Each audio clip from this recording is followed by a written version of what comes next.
Okay, so how did you come with that concept? Where did it begin? Okay. Like being there for someone and holding space for them meant a lot to me because for me, I kind of felt like it lacked. So, if you see, the first session with me is a complimentary 30-minute session for all of my clients. So, in that session, I do something called as the passion test. I only focus on one particular aspect of their life that they want a transformation in. And one tip on self-care you can give it to people out there, what would it be? It is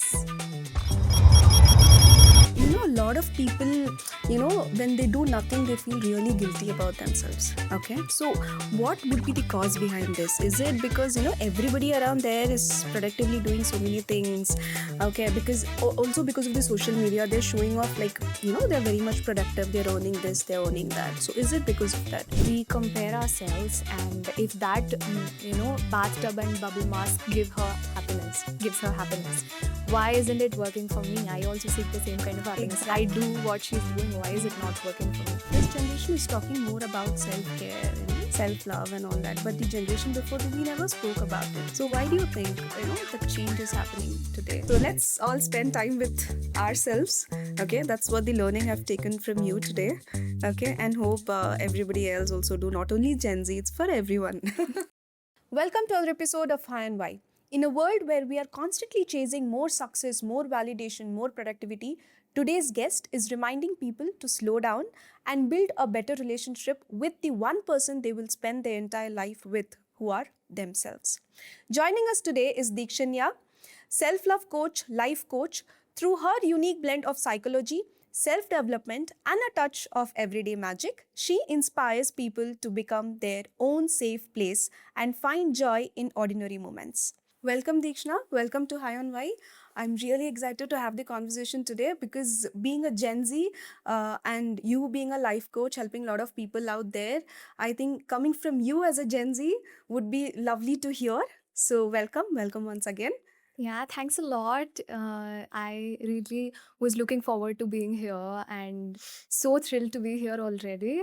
And I would love to share my insights and have a beautiful conversation around, self-love, self-care, and so much more. Thanks Looking for forward. having me here. Okay, so Deekshana, people or young people like you who are actually thinking what to do in their career, or they are having their relationship problem, they're figuring out what to do in their life, but you're already sorted with this is what I want to do, and especially you want to help people and guide them how to self love themselves, right? Yeah. So this is something which is very unique, and at such a young age you have decided to help people on this perspective is very new to me. Okay, so how did you come with that concept? Where did it begin? Okay, so it kind of began when I was in my, eighth grade. Okay. I love psychology. Like, it's kind of an uncontainable love for psychology because knowing human minds and everything, more than anything, it was for me like being there for someone and holding space for them meant a lot to me because for me, I kind of felt like it lacked Hmm. when I was a kid. Okay. And as growing up, that's something I craved. So I wanted to be there for other people in their ups and downs and be a cheerleader to them. And then, kind of, psychology was a profession that I could inculcate it into life, right? So that's why I loved psychology a lot. And going forward, I also, in my college, I chose, triple major course. It includes, psychology, journalism, and English. I love English as well. And journalism is something that just came along. It's kind of dry, but I also love the concepts of it. Okay. But coming back to the psychology part of it, I really loved it a lot. And then later, after completing my undergrad, right? So I thought I'll take a year break to like explore life, new different courses, put myself out there in stretching situations, get out of my comfort zone kind of situations. So that time I stumbled upon a course for life coaching, and then Okay. just to experiment and explore it, I joined in. I felt more aligned to life coaching once I completed the course than to psychology. So I never expected my thing to change like that, but I felt this strong love for life coaching as well. So I leaned into it. And then once I started my coaching career, something that spoke to me deeply to my heart was self love coaching, because one thing I understand during my journey was us hammering ourselves up and hating ourselves and all was very counterproductive. But when we start loving ourselves, when I started loving myself, the some sort of void that occurs inside kind of felt like it's healing, it's closing kind of feeling. So the more I leaned into it, Mm. it gave me a lot of things, and that's how I became a Became a self-love life coach. coach. Yeah, But I think exactly. you didn't change because psychology also helps in hand for becoming a life Yeah, coach, right? But absolutely. what do you think, this generation is talking more about self-care, self-love and all that. But the generation before, we never spoke about it. So why Yeah. do you think, the change is happening today? And also So, people are openly coming and talking about it. yeah. What would be the reason behind this? So I see two things happening here. So one is we have the opportunity to explore Hmm? because of the social media. We get exposed to a lot of things, and we have the agency, the ability to choose whatever we want. That is one reason, and the second reason is we have seen our elder sisters, mothers sometimes suffering, unable to say no when they wanted to, and saying yes when they didn't want to, kind of situations, and we didn't want to end up in those situations. I want to take my own decisions, I want to experience freedom, I want to do only things I want to, Hmm. not Hmm. because to please Hmm. another person. So that's where it kind of starts, I guess. So we also, so two things: one is we have the choice and exposure to it. The Right. second thing is we saw an example of not to be that way, so we are rectifying it for ourselves. Yeah, I think I am very much resonating with the first point because being 90s kids, probably we didn't have that opportunity, Yeah. to know about it and to see people around, who can help us. So we never thought of something like this exists, and still we are still facing those jitters to, come up for any kind of a mental help.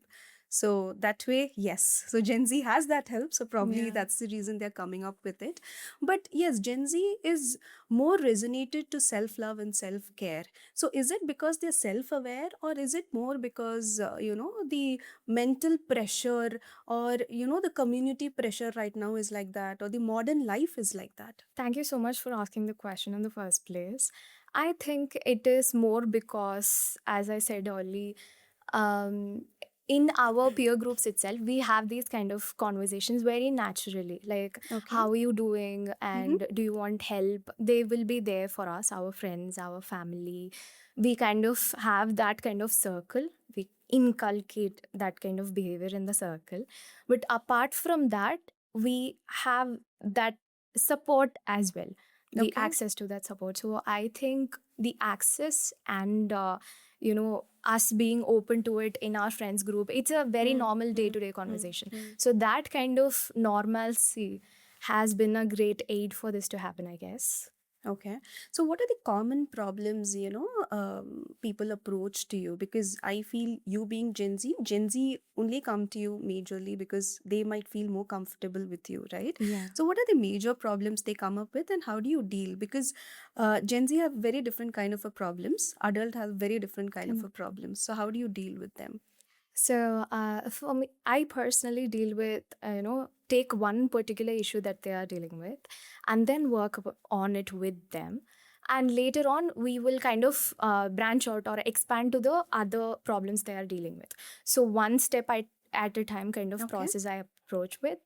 And mostly they come to me for things around, self-confidence Mm-hmm. and having a friendship breakup, or to process some sort of thing that they feel like they feel unable to process. And apart from that, majorly it will be around goal setting. So goal setting for relationship, goal setting for career, anything they are looking forward to in the future. So we what I do help them with is having a roadmap for themselves. Okay. So if you see, the first session with me is a complimentary 30-minute session for all of my clients. So in that session, I do something called as the passion test. So that Mm-hmm. passion test, I walk them through a particular process, and they will be, coming up with their goals for. I only focus on one particular aspect of their life that they want a transformation in. Okay. So in that we go through like some 10 goals, and around that we kind of boil down to 5, and then the process goes on, Okay. and then we stick with that, and finally we see where we want to go and where we are currently and what is the gap in between.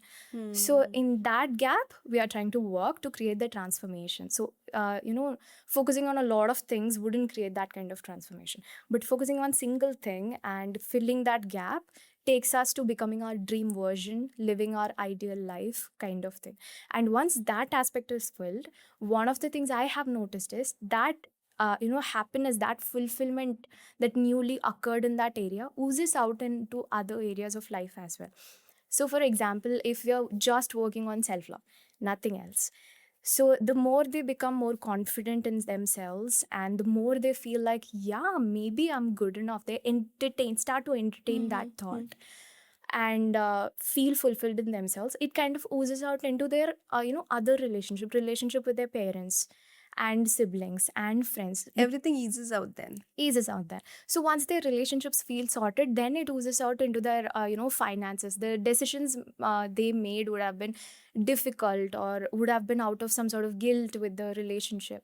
So now that the relationships are at ease and in love, it their financial decisions also change out Okay. of love, out of abundance kind of Hmm. thing. Can So can we yeah. talk about one case of, one of your client, and then we can discuss regarding that? Yeah. So one case of one of my client was suffering with her, relationship with her sister, right? Okay. And uh, it was more like I am not a good enough of a elder sister kind of thing going on, Okay. you I know? mean, something which was very small problems, they come Exactly. out with, talking out to people. Okay. Yeah.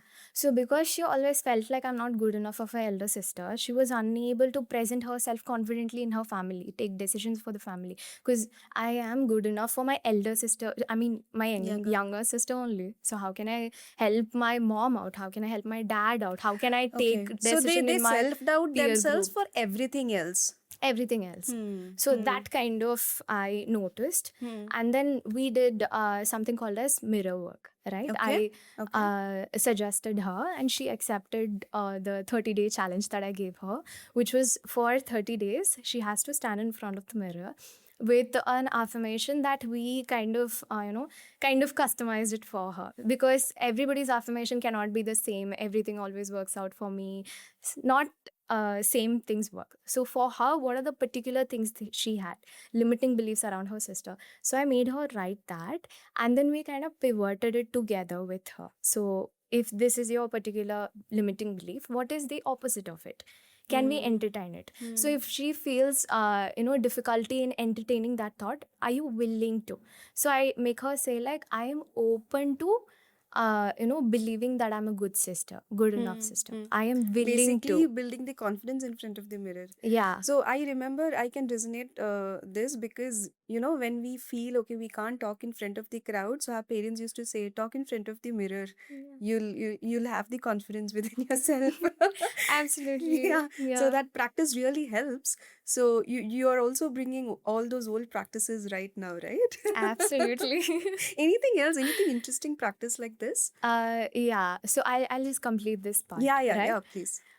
So she was like started doing it every day. Once she takes a bath and comes out in the mirror, she just speaks to herself for like 5 to 10 minutes. It started as a very minimal time of thing, but she extended it to up to 30 minutes.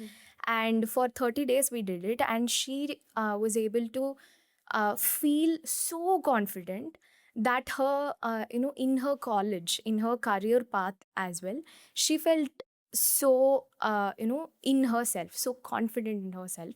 She started doing public speaking. She just newly took up all this because that newly fed energy was there. And then she extended it up to 3 months. She always says to me like, before this practice there is me before this practice, and there is me after this practice, and these two versions I cannot even relate to my old version anymore, because Okay. I'm so grounded in this new version of myself who is very confident in herself as an elder sister, herself as a person. Lovely. And Yeah, I think, building this kind of a confidence, even as an entrepreneur or in your career, it also helps building the confidence, right? So, absolutely. towards the success. So, anybody has approached you, being they have felt very low at times and they're not able to achieve something in their career and you've helped them with? So yeah, one of my clients, he started a business venture, right? And then he was unable to go forward with it because there was a lot of self-doubt involved. And he was unable to set higher goals for himself because he felt like, okay, I have never done anything in my, previous days, in my past. I don't have anything to show to people. So what can I do? And he was setting very low of goals, very small achievable goals, playing it very safe, Hmm. right? Hmm. So I have this, I suggested him two particular things. So one is called big BHAG, okay? Okay. BHAG, big hairy audacious goal. So for Big, hairy, audacious goal, audacious goal. yeah, Okay. Hmm. right? So he has to pick one goal that scares him so much. Okay. So that should be one particular goal for the whole year. He can take the whole year for it. He has to achieve it kind of Hmm. goal. He has to set it. Hmm. There is no pressure under to as to achieve it, has to set it. Okay? Oh, the pressure is to set Set it. it. That's all. Okay. So we'll work towards it. We'll try our best. But even if we don't, we'll manage the disappointment instead of playing it small and setting small goal. Okay. So if we set a goal, Hmm. we try our level best to achieve it. Right? We have the roadmaps, we give our best to it. But even if we don't achieve it, we'll manage the disappointment. Got it. Why play small for it? So that is one thing. Be Hmm. hag, right? And the second thing is victory log. So victory log is every day night before we go to sleep, the one area we can basically do it generally for all of our just generally, like whatever good things happened in the day kind of thing. But I particularly suggest my client like what aspect we are working on. For example, if it's career goal for this person, what one win or three wins you particularly had in a day related to your career. Hmm. Hmm. It could be I spoke to one of my mentors related to a query I had. That got sorted. Hmm. He helped me great. So that is one victory, small milestone Okay. kind Okay. of thing. Okay. So So this is a yeah, small milestone, and the first one was the bigger bigger milestone. milestone. Okay. So we Okay. don't set it in the start of the day, but end of the day, some few things would have naturally happened for us. We would have Right. done, right? Right. So we log it. We Hmm. don't let it Hmm. go like Hmm. that. Hmm. So when we mess it up, we'll be like, okay, that time I messed it up with the conversation. We focus so much on the messed up part, Hmm. but we don't focus enough on the good parts we done, Okay. right? So Okay. this is more focus on the victories we made. However small it is, doesn't matter. We're going to log it. So at the end of the 8 sessions, he had a whole 120-page book filled with his victory. Now nobody in the world can convince him otherwise that you're not good enough in your career path. Exactly. Exactly. Oh, that's lovely. Yeah. Actually, we used to write diaries, right? Every day Yeah. diaries where you did everything, what you did for the particular day, which actually makes you feel good at the end of the day. Okay, this is what I did. This is what I did. So, yeah, lovely practice. This is one of the lovely practice. Note down your victories. Yeah. Of course. Okay. And coming to the celebration of these victories, okay, so we generally celebrate only the big victories, Yeah. okay, big ones, big achievements. But what do you think? How, I mean, as per being a life coach, what do you think? How we should take that path? So I think there definitely every week we have to like celebrate things our own way. If any, even though it's small or big sort of a thing, in one week we'll pick one particular thing or a few particular things, and then by the end of the week, like on the Saturday, Friday night, we'll just celebrate it for ourselves. Get ourselves the favorite dessert we love, or munch on our favorite snacks, like intentionally Right. get that, having in mind this is a reward for what I did, this is a Hmm. celebration for the amazing thing I did. I'm always scared to do this, but I did it. Hmm. I gave myself it could be as simple as finally I got a good 9 hours of sleep this week once. It could be as simple as that. It could be as big as I was able to get on the stage and overcome my stage fear. Could be as big as that as well. Right. So anybody can try that. Anybody can try that. Lovely. So let's come back to the self care. Yeah. Okay, self care and self love. So, for people like us who were from the 90s kids, we have started doing this self-love, self-care, seeing Gen Z like you. Okay, and especially when we became mothers, that is the period when we really felt that, we should love ourselves, we should give us some time for ourselves. Okay, so this is one thing. But for the Gen Z right now, okay, there's a total pressure of social media also out there. Yeah. Right, so is it because of the social media out there, seeing a lot of people, and a lot of people, they're continuously doing something different, and then you are also in that pace of doing something new every day. Is it because of that you're so much aware of self? What do you think? It could be that as well, and it Mm. has some demerits as well to it. Exactly. We compare ourselves, and if that bathtub and bubble mask gives her happiness, why isn't it working for me? I also seek the same kind of happiness. I do Exactly. what she's doing. Why is it Mm. not working for me? Mm. That is also a loop we can easily fall into, Mm. but consciously we have to be kind of aware of it. So Mm. the game here is to experiment with things and then see what actually aligns with us as a person. Not everything Mm. is for everybody. One size fits all. There's nothing like that. Mm. Very different beings we are. We are very unique. And one thing we can do is experiment. So right now we're talking about the celebration of small things, right? So there is a trend on Instagram, like Mm. people buy a piece of cake and then they write on top of it one win or a few wins they had this week, and they say it Okay. and put it on the cake as Okay. a celebration in front of Hmm. their audience, Hmm. Okay. acknowledging. So Yeah. the more they give themselves the permission to celebrate the small things, big things, whatever, brag about themselves, the more permission it gives for the audience who's watching. Yeah, Right. if she can do it, I can also be proud of myself. I can also celebrate myself. So this is one practice that can help or work for other people. And Hmm. some people, it would trigger them, Exactly. If something right? good is about it, then of course there are a lot of, the other side also to Yeah. it. So we have to see inside whether this is aligned with me. Does this actually make me feel good? Or I'm just doing it deliberately and just mechanically. If it's more mechanical, let's not do it. Let's Hmm. find something that works for us. Got it. So just looking at the reels and then practicing it blindly, not going to help. But looking at it, trying it for ourselves, and then seeing how it makes us feel helps. That's more important. So self-care, one tip on self-care you can give it to people out there, what would it be? It is being present with ourselves when we are going through something, being present with our feeling, being present with the people around us. So, why I consider this as a self care thing is because most of the times we'll be more worried about what happened in the past, like, oh no, or worried about what's going to happen in the future, that we miss what's going on in the present moment. So, right now, I'm having a conversation with another human being, and it is one of the most beautiful, fruitful conversation I've ever had. So, if I'm going to focus on this, I will be able to, juice the happiness out of the, situation.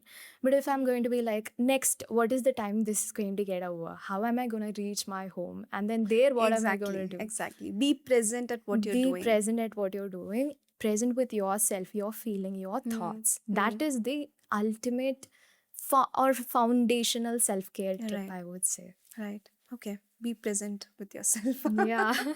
Lovely. Okay. Now a buzzword called romanticizing, Yeah. yourself is something which I'm saying everywhere online, and it's exploded like anything, right? Mhm.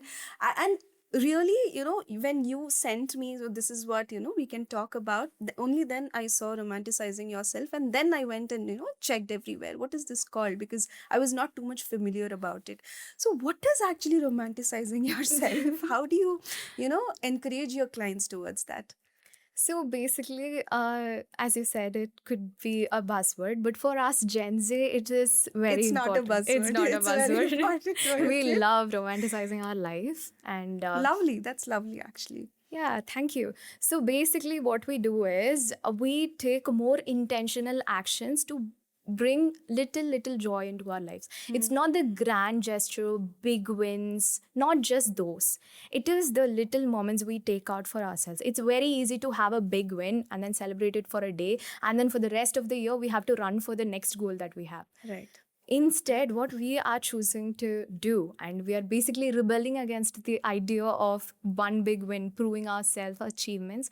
We are like, this is one particular thing that I'm going to be very mindful of, very present with, and romanticizing is more like, I'll give you a few examples. Yeah. So one thing is with my clients, what I do is we sit and make a Spotify playlist every month, Okay. right? Okay. So it is basically like we are the main character of our life. I'm the heroine of my life. And if that heroine in a movie has a track playing behind her, Okay. on the behind the scenes, so what will be my track? So for everybody it's always different. For all of my clients, some like the very light music, the soft life kind of thing. Some like the energetic bouncing Depends rock from music. person to Yeah, person. right. So like that, we sit and make a playlist for ourselves. We make it so that particular playlist we used to play when the day starts, or when we need a bit of cheer to ourselves.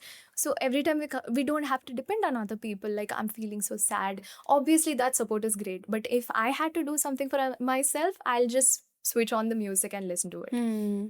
Intentionally lighting a candle before starting a meditation practice, Right. or having, instead of just jumping into bath, checking the temperature of the water and what feels right to me right now. Do I need a warm one? Do I need a cold one? Being more present like that Okay. with ourselves. Okay. Right?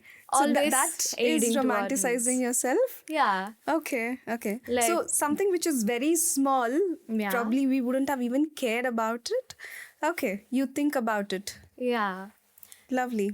What more can we, romanticize ourselves with? So before that, Because this is kind of very interesting. If we have more tips, probably we will also go and try out there. Absolutely. So this could be made much easier when we think about it this way. So if you have a partner, you have expectations with your partner, right? And you want him or her to do this particular thing, behave like this and all. So what you're going to do is make a list, sit with yourself, take some 30 minutes, set a timer. Make a list of the expectations you have with your partner. This is how I want to be treated. This is how I want to feel around him. If I react this way, I want him or her to, respond this way. Things like that. And then once that is done, we're going to set another 30 minutes. And on the other side of the page, we're going to write, how can I be like that to myself? Right? So for me personally, I love getting good morning messages, right? From, my family member, friends, or if at all in future I'm in a relationship, I love getting good morning messages. So right now, what can I do? So every night before going to sleep, Okay. I write myself a good morning message. Today is going to be an amazing day. You are beautiful. You can do anything. Things like that. Okay. And then the Literally, morning, I like know. We used to write, "I am the best." I am the best. I am the best. If At the end that's of what the you day, need to yeah, hear. that's what I'm saying. I mean, yeah, few practices we have left it over the time. Yeah. Okay, and I guess Gen Z is again Picking up on picking that. it up and probably turning into what fits them right now. So lovely, because we used to write, "I'm the best. I'm the best." That's how we built a confidence within ourselves, and that is that time we sit with ourselves. Right? So that's romanticizing yourself and building Yes. your confidence. Absolutely. Lovely, yeah. That's so easier. Probably we should also, relive all of that. That will help us. Yeah. Lovely. This conversation is like Nice. taking somewhere else. Okay.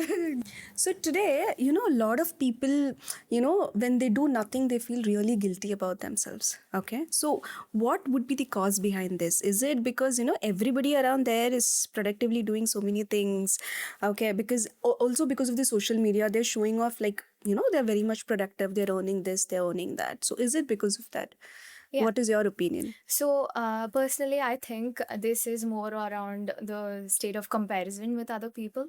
So we compare and we see people hustling harder and colleagues, friends, and doing great. We'll just focus on one particular highlight reel of their life, and then we constantly try to live up to that. Right? So that is one thing. But the actual point we are missing is that is just a highlight reel of their life. That is not their entire life. That's one moment, and they might have had their lazy moments. They might have had, but we are not going to see those moments. We are only going to compare us with True. their potential. Hmm. So It's okay to rest, right? it's absolutely okay to rest. We are not human doings. We are human beings. So we True. have to just be, Hmm. you know? So self-love yourself, you will also rest for some time. Yeah. Right? Okay, what is that one piece of, I won't say advice, one piece of connectivity with the Gen Z, or you want to tell them something regarding self-love? What is that you would say? So I would say every time we try to take care of ourselves, we sometimes miss the point of feeling the feelings. We try to push down the feelings. I'm trying to love myself, but there might be a little anger in us, like today Hmm. I didn't do that, I'm so angry on myself, like today I feel very guilty I did this. It is also important for us to acknowledge the emotion that we are having, and then moving on to the feel good thoughts, feel good feelings. Hmm. By Hmm. dismissing these feelings, we are doing no good for anybody. Acknowledging Okay. the feelings, unpleasant feelings, sitting with the unsettling thoughts and feelings are as important as embracing the happy thoughts, the lovely thoughts, the proud moments. This is also as important that all most of the Gen Zs are missing out on, Okay. Okay. dismissing feelings. Good. Nice. Good one. Thank you. Okay. So we have rapid fire round. Mhm. Okay. Quickly answer to my questions. Of course. Okay. One book every Gen Z should read. So there is this book called By Yourself, The Damn Flowers, written by Tam Kaur. Every Gen Z should read it. Trust Okay. me, go read it. Yeah. Okay. One quote you live by. To love oneself is the beginning of a lifelong romance, is said by Oscar Wilde. And that is where my whole self-love journey started. Lovely. How much you love yourself. I love myself to the moon and back, head over heels, have fallen in love with themselves. Myself. Lovely. One thing people should stop apologizing for. Um, as you already mentioned, rest, taking rest. We are very apologetic about taking rest, taking time for ourselves. Just stop apologizing for resting. Done. What's more important, happiness or peace? Personally, peace Mm-hmm. Okay. could differ. Okay. So happiness comes with peace. Kind of. What's one thing you wish everyone knew about themselves? Everybody has this problem. I'm not good enough. Hmm. I wish Self-doubt. we understand we are good enough and sometimes we are more than enough. Right. A compliment people should give themselves more often. So, Again, same. yeah. Okay. Okay. What's one thing you're currently working on personally? I am currently working personally on a course. Like, it's not self development, but by designing this particular course, I am learning a lot about myself. And this, we have heard, there is the idea of marriage with other person, right? So I am working on this course of kind of taking vows and promising to ourselves how much we'll love ourselves, kind of course, a 2-day course, Okay. a Okay. process. That's So something very different. yeah. Okay. What's one lesson what's one life lesson keeps teaching you? That is when we look inwards and we sit with our feelings inside, and we are everything, the inner world is reflected on the outer world. That's all. Okay. One habit that changed your life? Mirror work. I know Okay. I've said it already, but Yes. I swear by One it. thing that instantly makes your bad day better. A hot water bath, a nice warm bath, and a Okay. conversation with myself in the journal of what's bothering me, Okay. acknowledging that unpleasant feeling. That's nice. We also discussed this earlier, right? One Yeah. of my friend, she was a guest, and she does beauty products, and Yeah. especially these scrubs and all that. So she mentioned, spending time in the bathroom, having that self love is such a nice way of doing self love, and you're also saying the same thing. Lovely. Yeah. Lovely. So let's all spend time with ourselves. Okay, that's what the learning I've taken from you today. Okay, and hope everybody else also do, not only Gen Z, it's for everyone. Absolutely. Yeah. Yeah. Okay, thanks, Deekshna. Thank you for the conversation. It was lovely talking to you. Thanks a lot. I enjoyed this conversation as I already anticipated. Thank you for having me. I had a wonderful, talk with you.